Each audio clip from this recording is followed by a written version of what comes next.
अस्सलाम वालेकुम dear learners. आज के सेशन में आज की क्लास में हम बात करने वाले काउंटेबल एंड अनकाउंटेबल नाउन के हवाले से। अच्छा, मेरे पास एक लिस्ट ऑफ नाउन यहाँ पे बोर्ड पर है। अब आपने बताया में से कौन सा काउंटेबल एंड कौन सा अनकाउंटेबल हो सकता है। फॉर एग्जांपल स्टार काउंटेबल है क्या अनकाउंटेबल, शुगर काउंटेबल है, पेट्रोल काउंटेबल है क्या अनकाउंटेबल, लीटर काउंटेबल है क्या अनकाउंटेबल। तो मोस्टली कन्फ्यूजन सबसे पहले वाले सेंटेंस में या सबसे पहले वाले वर्ड के ऊपर हो जाता है, जैसे हम कहते हैं ना स्टार या शुगर। सॉरी, स्टार जैसे हम कहते हैं तो स्टार के हवाले से कन्फ्यूजन ये होती है कि आपके पास अनकाउंटेबल माना जाता है, क्योंकि आपके पास काउंटे में नहीं आते, यानी आप गिन नहीं सकते। लेकिन मामला ऐसा नहीं है, ये थोड़ी बहुत बड़ी कन्फ्यूजन है, बहुत बड़ी गलतफहमी ये है, ये मिसअंडरस्टैंडिंग है जिसको हम बहुत सालों से पढ़ते हुए या समझते हुए आ रहे हैं। जब कभी भी कोई चीज़ आप काउंटेबल या अनकाउंटेबल जहन में रखते हैं या आप देखना चाहते हैं कोई चीज़ काउंटेबल है काउंटेबल अनकाउंटेबल है, तो आपने उसको मेजरमेंट के एतबार से देखना है। यहाँ पे हमने देखा कि मेजरमेंट दो तरीके से होती है, या तो वो नंबर के एतबार से होती है या वो क्वांटिटी के एतबार से होती है। नंबर के एतबार से अगर किसी चीज़ की मेजरमेंट होती है, चाहे वो आप गिन सकते हो कि नहीं गिन सकते हो, इससे कोई लेना देना नहीं, वो काउंटेबल होता है। यानी जो मेजरमेंट जिसका नंबर के हिसाब से होता है वो काउंटेबल होता है, और जिसकी मेजरमेंट क्वांटिटी में होता है वो अनकाउंटेबल होता है। यानी जिसकी नंबर के एतबार से मेजरमेंट होती है वो काउंटेबल होता है, जिसकी नंबर के एतबार से नहीं होता, क्वांटिटी के एतबार से जिसकी मेजरमेंट होती है वो अनकाउंटेबल होता है। या दूसरे अल्फाज में अगर आपने समझना तो याद रखिए, जो हाउ मेनी का आंसर देना वो काउंटेबल है, और जो हाउ मच का आंसर दे वो अनकाउंटेबल है।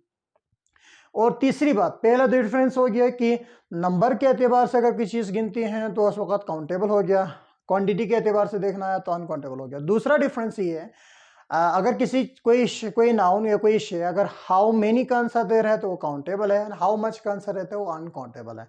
और तीसरी चीज़, जब कभी हम बात करते हैं काउंटेबल थी, तो काउंटेबल के साथ हम आर्टिकल का इस्तेमाल कर सकते हैं, आ या एन का इस्तेमाल कर सकते हैं, इसके साथ हम नंबर वगैरह का इस्तेमाल कर सकते हैं। यानी इसको हम 1 2 3 4 5 6 नॉन फाइनाइट तक या इनफाइनाइट तक हम इसको गिन सकते हैं। इसी तरह इसके साथ कुछ टर्म इस्तेमाल कर सकते हैं हम, जैसे मैनी फ्यू जिस तरह आप इस्तेमाल करते हैं, सेवरल, तो इस तरह के वर्ड इस्तेमाल कर सकते हैं। और चौथी डिफरेंस ये है, जब कभी भी हम काउंटेबल नाउन के बारे में बात करते हैं तो ये सिंगुलर से प्लूरल में चेंज कर सकते हैं with the addition of S या ईएस। जबकि दूसरी तरफ जो क्वांटिटी है ना, क्वांटिटी शो करने वाला नाउन जो हाउ मच का आंसर देता है, इसको हम नंबर में नहीं गिन सकते। ये मास फॉर्म में हो सकता है, या ये मास फॉर्म के अलावा ये लिक्विड में हो सकते हैं, या लेंथ जिसके एतबार से हम गिन सकते हैं। अगर हमने मास गिनना है, मास के एतबार से अगर इसको मेजर करना है तो केजी में करेंगे, वैल्यू के एतबार से हमने मेजर करना तो लीटर में करेंगे, और लेंथ के एतबार से अगर मेजर करना हो तो मीटर में करेंगे। और डिग्री चूंकि वो आपके पास एब्स्ट्रैक्ट नाउन की एक खूबी है, वो बयान करने का इस्तेमाल होता है।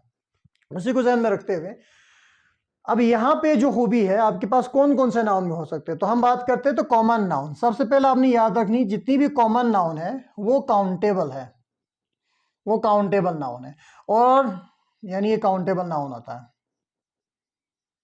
जितनी भी कॉमन नाउन।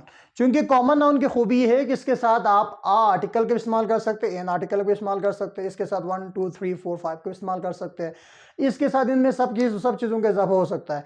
इसके अलावा अगर ये सिंगुलर है तो आप इसको प्लूरल में लेके जा सकते हैं, अगर प्लूरल है तो उसको आप सिंगुलर में चेंज कर सकते हैं with the addition of S या ई एस, ठीक है, या उसके सब्ट्रैक्शन के साथ। अच्छा, कलेक्टिव नाउन का मामला कुछ डिफरेंस है, लेकिन मोस्टली इसको माना जाता है कि आपके पास काउंटेबल है। लेकिन एक बात याद रखनी है, कलेक्टिव नाउन में दो चीज़ें हो सकती है, या तो ये आपके पास डिफिनिट है या इनडिफिनिट है। डिफिनिट का मतलब होता है जिसको देखने के बाद आपको इसके मीनिंग समझ आ जाती है। मिसाल के तौर पर मैं लिखूँ यहाँ पे क्लास, आपको बात समझ आएगी, क्लास मतलब होता है ग्रुप ऑफ स्टूडेंट्स, कहने की जरूरत नहीं पड़ती, क्लास ऑफ स्टूडेंट्स कहने की जरूरत नहीं पड़ती, या ग्रुप ऑफ स्टूडेंट्स कहने की जरूरत नहीं पड़ती। लेकिन इसमें एक और भी है, अगर मैं कहूँ कि इसमें प्राइड, लेकिन प्राइड जब तक मैं ना कहूँ प्राइड ऑफ लायंस, मीनिंग समझ नहीं आती। अगर इस किस्म का कोई नाउन हो तो इसका उस वक्त आपने हमेशा इसको सिंगुलर रखना है, आगे आने वाले फॉर्म को आपने प्लूरल पुट करना है, यानी प्राइड ऑफ लॉयंस कहेंगे। लेकिन याद रखिए प्राइड्स नहीं कहेंगे, प्राइड्स को आप प्लूरल नहीं बनाना।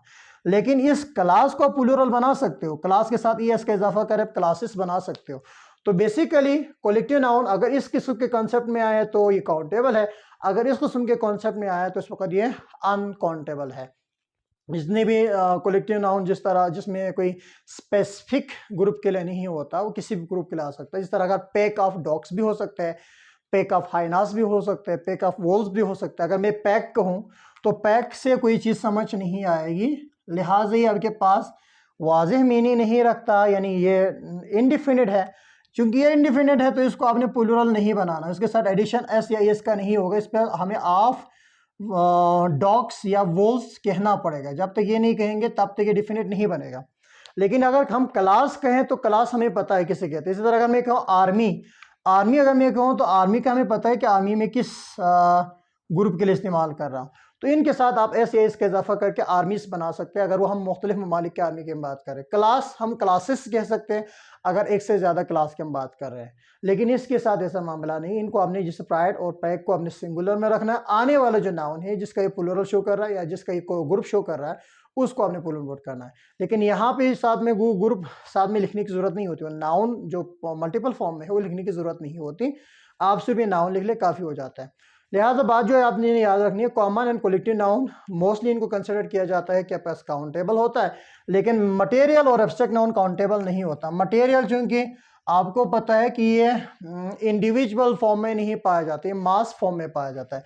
एब्स्ट्रैक्ट ऐसी नाउन है जिसकी कोई फिजिकल एग्जिस्टेंस मौजूद नहीं होती, जिसको आप देख नहीं सकते, जिसका आप एहसास नहीं कर सकते, एहसास कर सकते लेकिन देख नहीं सकते, जिसको आप छू नहीं सकते, टच नहीं कर सकते, टेस्ट नहीं कर सकते, ये खूबियाँ इसके अंदर मौजूद नहीं होती, एब्स्ट्रैक्ट होता है। लिहाजा जो हमारे पास हाउ मच का आंसर है ना वो ये दोनों नाउन देंगे, और हाउ मेनी का आंसर है वो ये दोनों नाउन दे सकते हैं।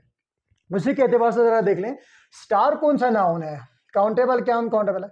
अच्छा, स्टार को गिनने की बात करें ना, ये काउंटलेस हो सकता है, यानी इतनी ज्यादा हो सकता है कि इसको आप तादाद में नहीं लेके आ सकते, लेकिन अनकाउंटेबल नहीं हो सकता क्योंकि इसको आप अलग अलग गिन सकते हैं, इसको आप तोलते थोड़ी ना है, क्वांटिटी में अब तोला जाता है। स्टार को आप तोल के नहीं बताते कि कोई 40 केजी का स्टार है, 50 केजी का स्टार है तो आसमान में, बल्कि आप कहते हैं कि इतनी मिलियन स्टार्स हो सकते हैं। स्टार का आप प्लूरल बना के स्टार्स भी कह सकते हैं, इसके साथ आर्टिकल आ स्टार भी कह सकते हैं, इसके साथ 3000 स्टार भी कह सकते हैं, मिलियन ऑफ स्टार्स भी कह सकते हैं। तो इस लिहाज आपके पास काउंटेबल हो गया। शुगर मास फॉर्म में पाया जाता है, शुगर को गिन के नहीं दिया जाता। How much sugar do you need होता है, how many sugar you need नहीं होता। लिहाजा हाउ मच कंसिडर, इसके साथ एडिशन एस ई एस का इजाफा भी नहीं होता, इसके साथ आर्टिकल भी इस्तेमाल नहीं होता, लिहाजा अनकाउंटेबल हो गए। इसी तरह पेट्रोल के साथ एस ई एस का इजाफा करके पेट्रोल्स नहीं बना सकते। पेट्रोल के साथ आप ये नहीं कहेंगे आई नीड आ पेट्रोल, नहीं, आई नीड अ लीटर या आई नीड 1 लीटर और 2 लीटर, हमें 1 लीटर 2 लीटर बताना पड़ेगा, ये वैल्यू को हम डिसाइड करें, अनकाउंटेबल। लीटर के साथ आप कह सकते हैं 1 लीटर 2 लीटर 3 लीटर, लीटर्स भी हो सकते हैं, लिहाजा काउंटेबल। मनी कौन सा नाउन है, मनी हम अक्सर कह सकते हैं कि हम गिन रहे हैं लिहाजा काउंटेबल है, लेकिन ऐसी बात नहीं। मनी इज एब्स्ट्रैक्ट कॉन्सेप्ट है क्योंकि इसकी मुख्तलिफ कंट्री के अंदर इसके मुख्तलिफ यूनिट है। पाकिस्तान में रुपी है, अमेरिका में अब जाएंगे डॉलर की बात करेंगे, मुख्तलिफ कंट्रीज में मुख्तलिफ इसकी एक यूनिट पाई जाती है। तो money is an abstract concept, इसलिए हम कहते हैं how much money do you need, how many money do you need नहीं कहते, लिहाजा मनी अनकाउंटेबल। डॉलर के साथ एस का इजाफा कर सकते हैं, $3000 भी कह सकते हैं, लिहाजा काउंटेबल। रुपी के साथ रुपीस कह सकते हैं, काउंटेबल। अच्छा, नॉलेज अनकाउंटेबल क्यों है कि आपके पास एब्स्ट्रैक्ट नाउन है, लेज का इजाफा करके हमने इसको एब्स्ट्रैक्ट बना दिया, लिहाजा अनकाउंटेबल। पोएट के साथ पोएट्री अनकाउंटेबल हो, पेशेंट के साथ एंस का इजाफा करके पेशेंस अनकाउंटेबल, परफॉर्म का एंस के इजाफा के परफॉर्मेंस अनकाउंटेबल हो, और वुड और गोल्ड और सिल्वर चूंकि ये तीनों चीजें आपके पास मटेरियल है, लिहाजा मटेरियल नाउन भी क्या है, अनकाउंटेबल हो। सो आई होप आपको ये बात आज समझ आई होगी, and till to the next class it's bye bye, thank you so much.